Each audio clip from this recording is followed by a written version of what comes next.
გამარჯობათ. ჩვენ ვიწყებთ ახალ რუბრიკას თბილისზე. ჩვენს დედაქალაქზე. შევეცდებით მოვინახულოთ ყველა უბანი, შევიდეთ ყველა ეზოში, ყველა ოჯახში. მოდით ვცადოთ გავარკვიოთ ვინ არიან თბილისელები. რაზე ოცნებობენ, რა უნდათ, რა აწუხებთ, როგორი უნდათ რომ იყოთ საკუთარი დედაქალაქი.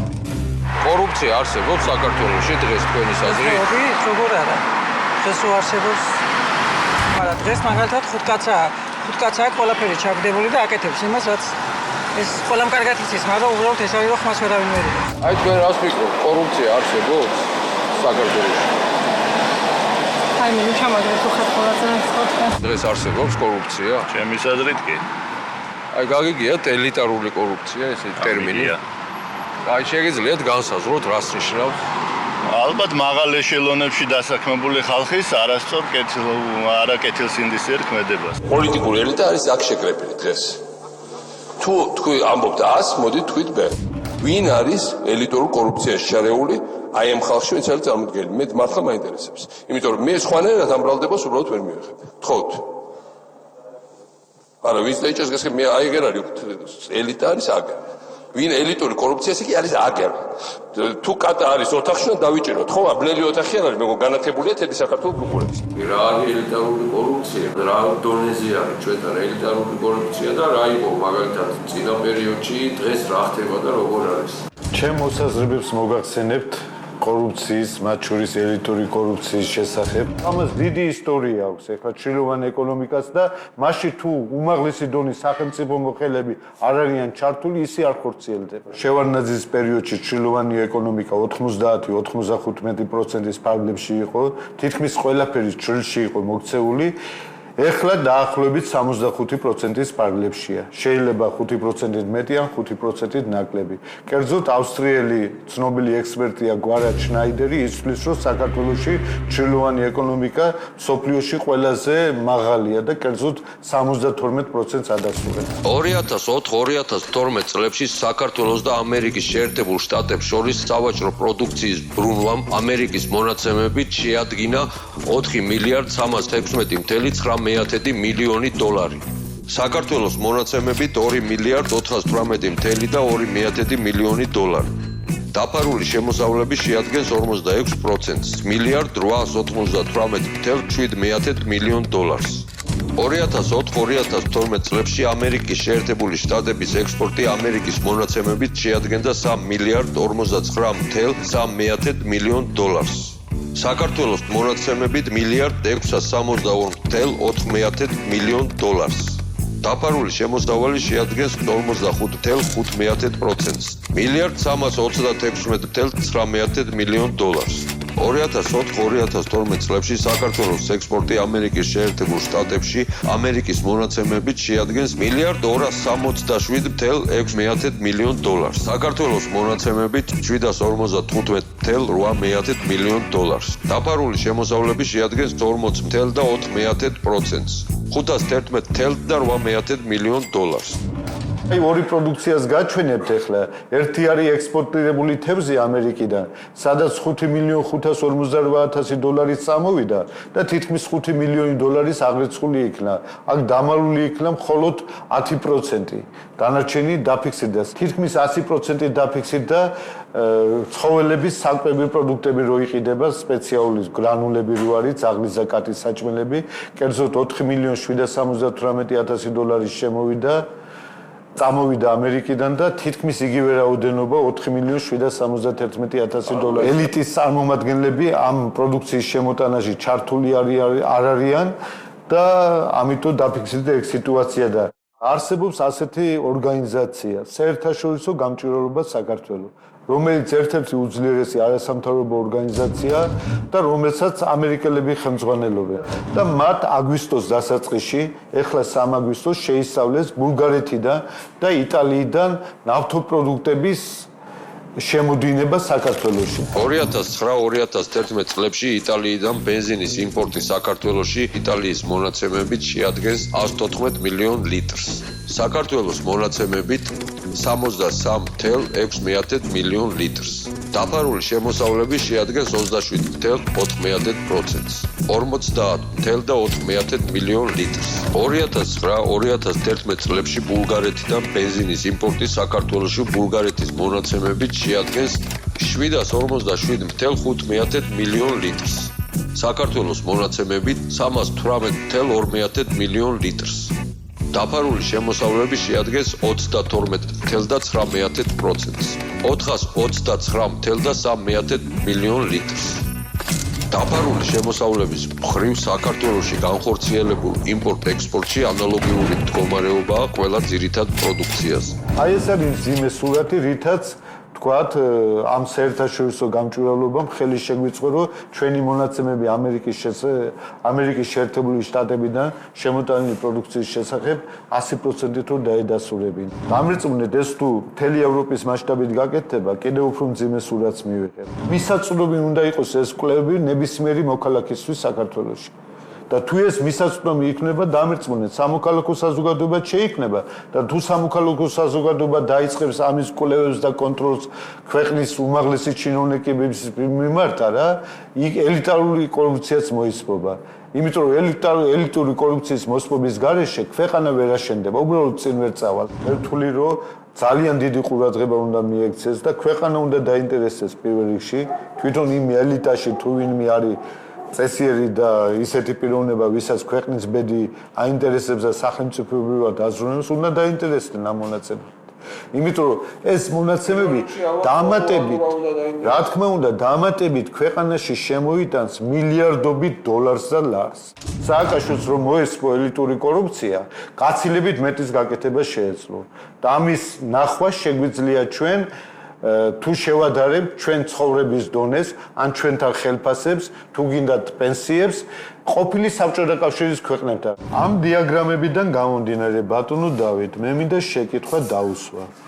საქართველოს მთავრობას, მის პრეზიდენტს, რატო არის საქართველოში ყველაზე დაბალი სტაჟის მიხედვით დანამატი, ანუ $6 და რაც მთავარია, როგორ გვინდა ჩვენ დავიბრუნოთ აფხაზეთი და სამაჩაბლო. იქ როგორ მოინდომებს გარში მაცხოვრებელი საქართველოს ყოფილი მოქალაქე, როცა გახდა ეხლა აფხაზეთის მოქალაქე. იქ პენსია სტაჟის მიხედვით თუნდაც ერთი თვე კონდეს ნამუშევარი, აქვს $350, ჩვენთან აქვს $66. ანუ 5.5-ჯერ მეტი აქვს აფხაზეთში და სამაჩაბლოში. ჩვენ კი არ მივარ აფხაზებთან. რუსებს ვერ გადავხდებთ თავზე. აფხაზები მოვლენ ჩვენთან. ჩვენ განვითარებულ წარმატებულ ქვეყანაში. კომუნალური გადასახადები რატო არის იქ უფრო დაბალი, ვიდრე ჩვენთან? ან მასწავლებლების ხელფასი რატო არის იქ უფრო მაღალი, ვიდრე ჩვენთან? თუ დავამარცხეთ კორუფცია, ეს სარგებელი ხალხმა რატო არ ნახა 9 წლის განმავლობაში? თქვენ როგორ ფიქრობთ, როგორ ცხოვრობენ დღეს სახელმწიფო მოხელეები? მაგანეო დიდრები არიან ისეთი რომ იყო. აი რა. არის საქართველოს კორუფცია თუ არა? ასწორად საქართველოში არის გაბატონებული ელიტური კორუფცია. და კლასიკური მაგალითი ელიტური კორუფციის სწორედ ეს არის, რომ ქვედაფენერს ეგზალებათ კორუფციაში მონაწილეობა და ეს მხოლოდ პოლიტიკური ელიტის ექსკლუზიური უფლება იყოს კორუმპირებული. თუმცა შევარდნაძის პერიოდის შემდგომ კორუფციის მასშტაბები და მოცულობა გაორმაგდა და გასამაგდა, მაგრამ მასში მონაწილეობის უფლება მხოლოდ პოლიტიკურ ელიტას აქვს, პრეზიდენტს და მის გარემოცვალს. მაგალითად ბიზნესში საქართველოში არც ერთი ბიზნესის არც ერთი დარგში არ არსებობს თავისუფალი კონკურენცია და ყველა დარგი არის მონოპოლიზებული. და ზემოდან ქვემოთ დაყოლებით თქვენ ხალხს. ეხლა უყურეთ თქვენ ხალხს ქვემოდან ზემით მოწიწებით. კეთილინებენ და პატივეზით თქვენ ხალხს. რომელსაც ამდენი 10 წლეული და 100 წლეული ფეხებზე იკიდებდით. ეს არის განსხვავება ჩვენ ფსიქოლოგიასა და თქვენ ბატონყმურ ფეოდალურ მენტალიტეტს შორის. ფეოდალები საქართველოში ვეღარასდროს ვერ გადაბრუნდებიან. ბატონყმობა საქართველოში ვეღარასდროს ვერ გადაბრუნდება. ყველა დარგს მეთაურობს და სათავეში უდგას პრეზიდენტის მიერ ხელდასმული და ნებადართული კლანის მეთაური, კონკრეტული ბანდიტი, რომელიც ასე იგი სპეკულაციურია. სარგებლობს რა მონოპოლისტური ხელოვნურად შექმნილი მონოპოლისტური მდგომარეობით, სპეკულაციურ ფასებს აწესებს, რდის ფასებს და ასე იგი უმძიმეს მდგომარეობაში აყენებს მოსახლეობას. გარდა ამისა, მონოპოლიები კლავენ კონკურენციას და იხურება წარმოებები და ხალხი კარგავს სამუშაო ადგილებს, მე ისინი მათ ჰქონდათ აღებული კრედიტები და მათი ოჯახები და სახკარი და ქონება აქვს დაყადაღებული ბანკების და შესაბამისად ამ ყველაფერმა შექმნა ძალიან მძიმე მდგომარეობა. ადამიანებს არ აქვს სამუშაო ადგილი. ეს არის მთავარი. რა თქმა უნდა, მთავარი დღეს ეს არის, უმეტესობა არის უმუშევარი და ხალხმა აღარ იცის, აი გეუბნებით არიან პროფესორი, მასწავლებლები, რომლებიც ზიან ისეთ ადგილებში პლასმასების ბოთლებს, რკინის ბორჯომის ბოთლებს აგროვებენ, ნაგავში იქექებიან, აი ამ შეწყვის მნიშვნელობით და ოღონდ მიიტანონ რაღაცა გაყიდონ, რომ რაღაცა კაპიკებს აძლევენ და ეს კაპიკებით მე პური იყიდოს შაქარი, რომ მიიტანოს ოჯახში. ყველა მაღალი თანამდებობის პირს აქვს თავისი ბიზნესები, თავისი სფერო, დარგი, არა მარტო რაღაც კონკრეტული ერთი ბიზნესი, არამედ დარგი. მაგალითად, ვიღაც სახე მსგავსად მეღვინეობას პირობითად განათლების სისტემაში სულ ორი მონოპოლია შექმნილი, ეს არის ბენდუკიძე და პრეზიდენტის დედა, რომლებსაც აქვთ ეს ორი მონოპოლისტური გაერთიანება შექმნილი და დაწესებული აქვს მონოპოლისტური ფასები და რეალურად ახალგაზრდებს დაკარგული აქვთ უფლება აქვთ წართმეული მიიღონ ხარისხიანი განათლება იაფად ან უფასო. ფარმაცევტიკულ ბიზნესში თქვენ ხედავთ, რომ სამი ძირითადი კომპანია ოპერირებს, სადაზღვევო ბიზნესში ასევე სამი ძირითადი კომპანია ოპერირებს და მოდი შევხედოთ როგორი მდგომარეობა სამედიცინო დარგში.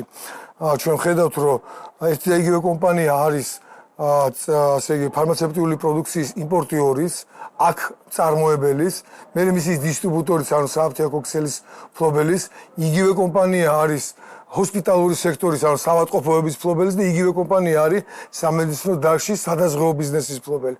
სულ სამი კომპანია არის, რომელიც ოპერირებს ამ ბაზარზე და ასევე ადგილი აქვს კარტელულ შეთანხმებას, მათ შორის როგორც ყველგან სხვაგან და დაწესებული აქვს ესეთი მაღალი სპეკულაციურ მივიტყოდი ფასები.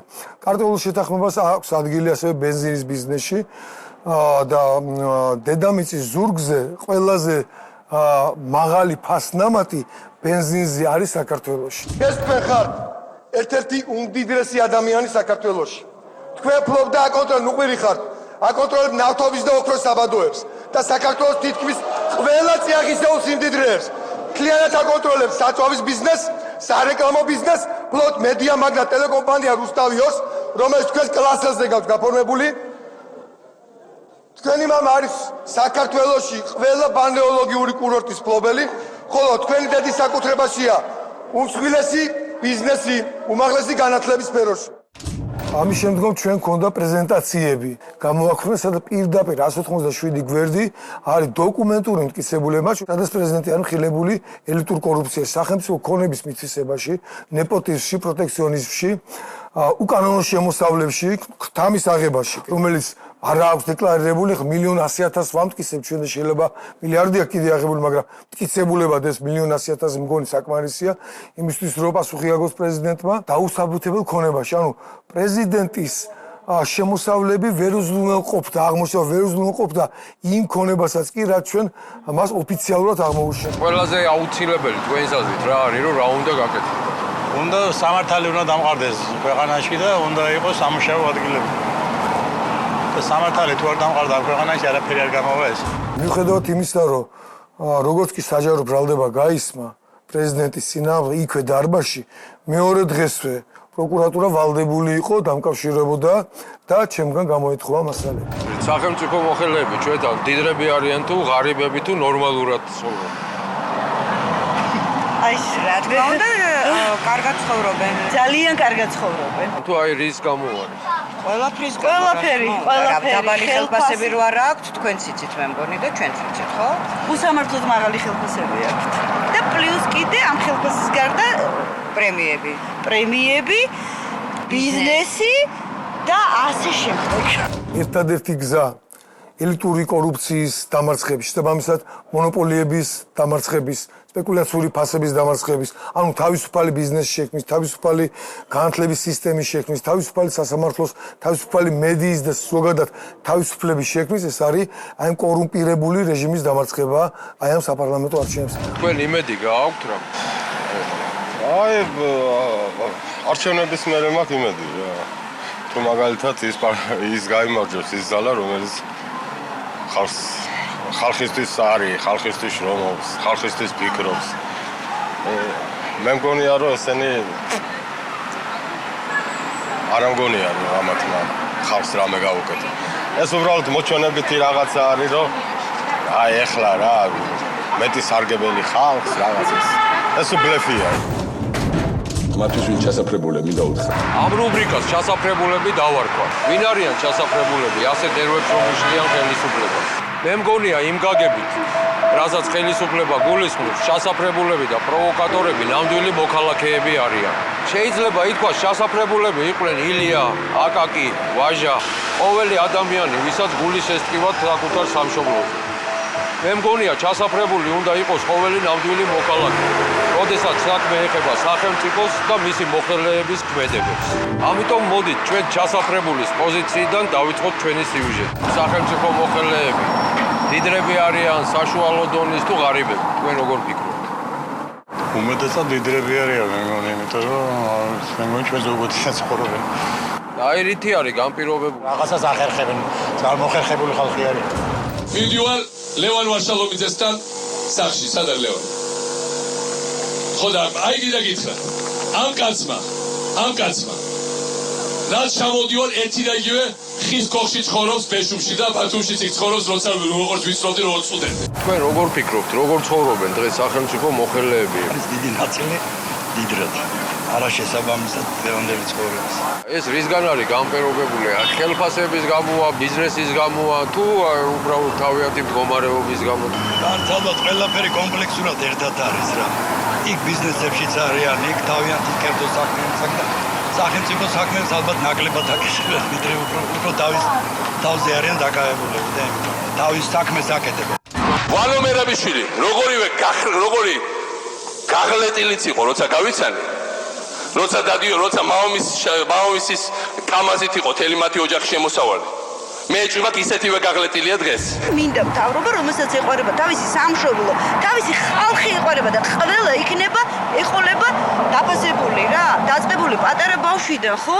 დამთავრებული, ასე ყოველ ადამიანამდე, ხო? არ შეიძლება ესე რა, არ შეიძლება რა.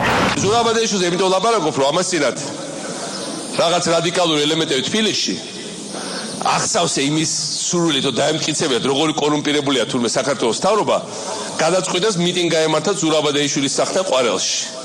ყველა ერთად დაირაზმენ, ჩავიდნენ და რა თქმა უნდა, და ოღონდ ვერ იპოვეს სახლი, რატო? იმიტომ რომ ეძებდნენ ყველაზე მდიდრად და დიდ სახლს ყვარელში და რა სახლიც აქ ჩოვლები მოგზაურებული სახლი. მე რა მამამისის მეურნეობის დირექტორი იყო, არც მაშინ არ უკეთებია ფული და შვილიც ესე გაზარდა. მე მინდა თქვენი თანაგუნდელების სახლების ფოტოები გაჩვენოთ. დავიწყოთ თქვენი პირველი მინისტრისგან, ბატონი ივანე მერაბიშვილისგან, ეს მისი სახლია. ეს ბატონო მიხეილ ბენზინის მაგნატის, ყოფილი მინისტრის, თქვენი მეგობრის დავით კეზერაშვილის სახლია. ვისი სახლია? ეს არის ხელისუფლების ერთ-ერთი ყოფილი მაღალჩინოსნის უდესიანის, გია უდესიანის სახლი, სასახლე, უпростоრეთ სახლი ამას მე მგონი არ ეთქმის. სპორტის საქალაქო სამსახურის ხელმძღვანელი იყო. ამ ადამიანს რაღაცნაირად ესე დაევალა ამ ზონდერ ჯგუფების გაკეთება და ეს ბატონი უდესიანი აკეთებს ამ ზონდერ ჯგუფებს. ამ ადამიანს, აი ამ სასახლის პატრონს ადამიანები ჩუქნიან ყველაფერს რაც აბადია. აი მაგალითად კუსტბა ერჩვენიერ დღეს რამოდენიმე მისმა მეპატრონემ მთელი მათი წილები რაც მათ ჰქონდათ ბატონ უდესიანს აჩუქეს. ასევე ერჩვენიერ დღეს უდესიანს აჩუქეს იპოდრომი, უდესიანს აჩუქეს კომპანია იოლი, საამგორი და ან კომპანიებში წილებს და ეს რაღაცებს ჩუქნია. უდესიანის ქონება დღეს ამ სახლით არ შემოიფარგლება. კლიანობაში შეიძლება ათობით მილიონი დოლარითაც განისაზღვროს მისი ქონება, რასაც ის ფლობს. აი კორუფცია აღარ არის ესე იძახიან და თქვენ როგორ კორუფცია აღარ არის მე და შენ შორის თორე.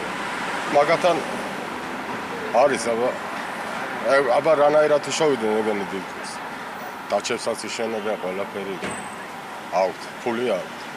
მთლიანად ბეჟუაშვილების ოჯახი არის კორუფციის რაღაც სახელმძღვანელო პრინციპად შესატანი, ესეც ასევე მიმაჩნია გაცილებით უფრო დიდი მასშტაბების მქონე კორუმპირებული ოჯახია.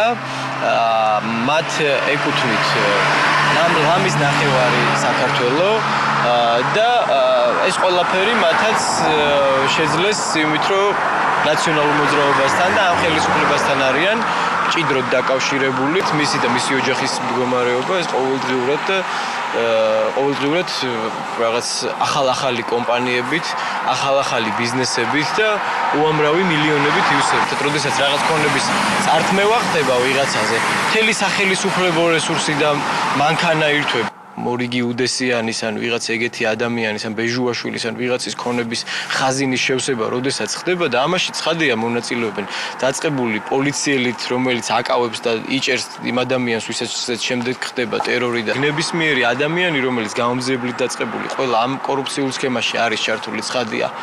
თუმცა აი ესეთი სასახლეების აშენების უფლება, როგორიც უდესიანს აქვს, როგორიც აქვს ბეჟუაშვილებს და სხვა, ესეთი უფლებით მხოლოდ რამოდენიმე ადამიანი სარგებლობს ამ ხელისუფლებაში. უკეთესი დამოკიდებულება ელემენტარულად პატივისცემის დამოკიდებულება ადამიანებს შორის, ხო? არ შეიძლება მთავრობამ სულ რაღაცა თავში გირტყას რაღაცეები და გარგაჩერდები დაგიჭერ. არ გააკეთებ ამას?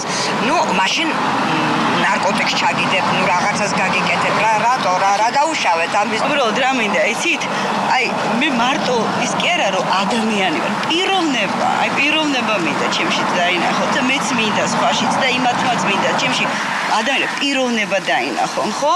და ყოველი ადამიანი, რომელიც წარმოადგენს პიროვნებას, ხო? პატივისცემა უნდა, სიყვარული უნდა, სიტყვა უნდა დაუფასდეს ყველაფერი. რა არის მთავარი პრობლემა დღეს მოქალაქისთვის საქართველოში? მთავარი ალბათ უსამართლობა არის ყველგან. უფრო სასამართლოს არათავისუფალი ქმედებები. რა ჩამოგდით? მაგრამ მოდით ეხლა ამას მოვაროთ და მე გადავუჭერთ ფათერს. ჩვენ სამართალს უნდა და სამართლიანობას უნდა დაექვემდებარა, რომ რამდენადაც კანონის უზენაესობაზე როდესაც არის საუბარი, სამართლის უზენაესობა უნდა იყოს. ძალიან ბევრი კანონი, აი რა კარგად დამისვით შეკითხვა. სამართლიანობა და სამართლიანობის უზენაესობა. როგორ უყურებთ რა იმ მომავალ არჩევნებს? ოპტიმისტურად ხართ, განწყობილი თუ პესიმისტურად? რას ფიქრობთ? ოპტიმისტურად თუ არა ადამიანს მომავლის რწმენა არ ქონდა გაუყული აი მისი მომავალი და ეს ნერვიულობა და ეს უმუშევრობა ყველაფერზე მე ფსიქიკულად აღიქმება მათ ჯანმრთელობაზე და ამიტომ მატერიალურად როდესაც უზრუნველყოფილი იქნება ოჯახები, ყველა ბედნიერი იქნება. თავარია რომ საქართველო გადარჩეს, ქართული ხალხი გადარჩეს. ვაი მამულობას მიცოდება ჩემი სამშობლო საქართველო, ნაკარალი, ნაკორალი, გაგლეჭილი, გამოგლეჭილი, დაჭრილი არცივი ვეფხვი უსულოდ დანარჩებული. იმარხება საქართველო, იმარხება ქრისტეს კუნძული. ღმერთო, შენ სიმეტრიაზე დააკელი ჩემი მამული, მოგვეც განახლების საუთაკონიერებ. ახსნებს საქართველო. გაშინიათ ხალხო, ხუთზე კაცი გამოვიდეს და დავიხსნათ მამული.